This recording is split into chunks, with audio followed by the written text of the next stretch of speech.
Good evening, my name is Ken White, and during my time here with you, I'm going to talk to you about globalization and the treadmill of production.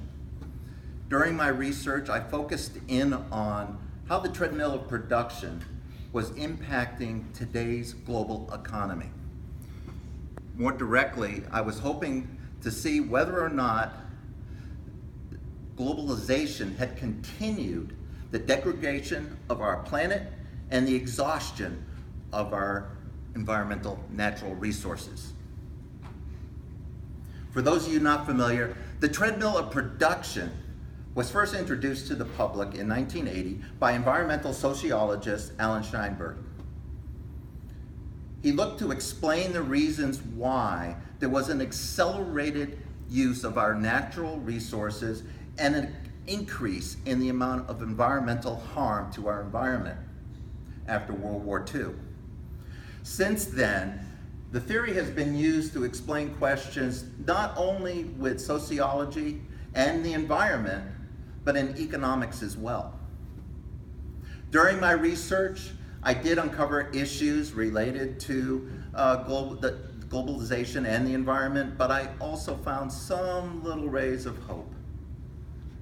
Here are just a few examples. Profit and the reinvestment of profit into the business is one of the driving forces of the treadmill of production. However, Jorgensen in 2012 wrote that the investment intended to ease production and reduce waste may actually increase the demand on raw material and waste output. This is as a result of an overall increase of production. Corporations love doing business with countries that make it easy for them. They come in, they talk to the leaders, provide them with economic stimulus, jobs, and set up shop. According to Lim and Prakash in 2015, however, these leaders are faced with a decision of incentives that will boost their economy at the risk of their local environments. Many low-income countries today have seen a boom economically as a result of the recycling and disposal of e-waste. Countries basically, as a journal report recently in May by Environmental Health Perspectives, researched this trend and also the issues regarding it. In 2014, there was approximately 42 metric tons of e-waste generated, mostly by developed nations, yet transported to developing countries for disposal and recycling.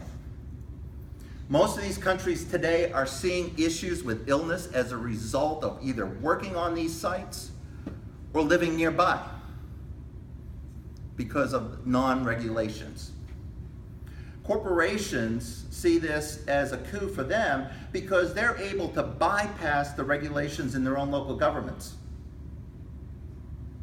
They reduce their costs as a result, increase their profits.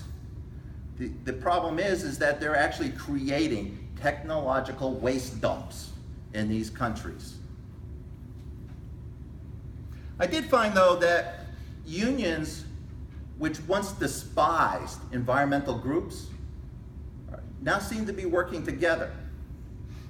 In a book entitled Vanishing Borders, written by Hilary French, she explains how unions and these environmental groups are now teaming up against liberal trade policies that relocated jobs not because of lower wages, but because of lesser environmental regulation. Lastly, recently in Paris, a negotiation was settled on for the lessening of greenhouse gases in the world. Recently signed in April at the UN, 167 countries signed on board to reduce greenhouse emission to reduce their consumption on oil and coal by switching to renewable energy sources. Of the 179 countries that have signed, only 22 of these nations have actually ratified this agreement in their local governments. The two main ones sitting in the wings that haven't signed on board yet and ratified this agreement, China and the United States. As you can see, there's a lot of work to do, and as Scheinberg pointed out, it would take radical change to prevent the destruction of our environment. It may actually take an environmental revolution, enacting laws and regulations on a global level to protect our environment. Not enforced by the UN, but enforced by developed industrial nations.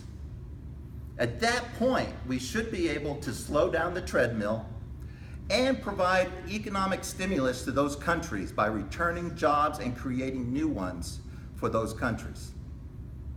Thank you.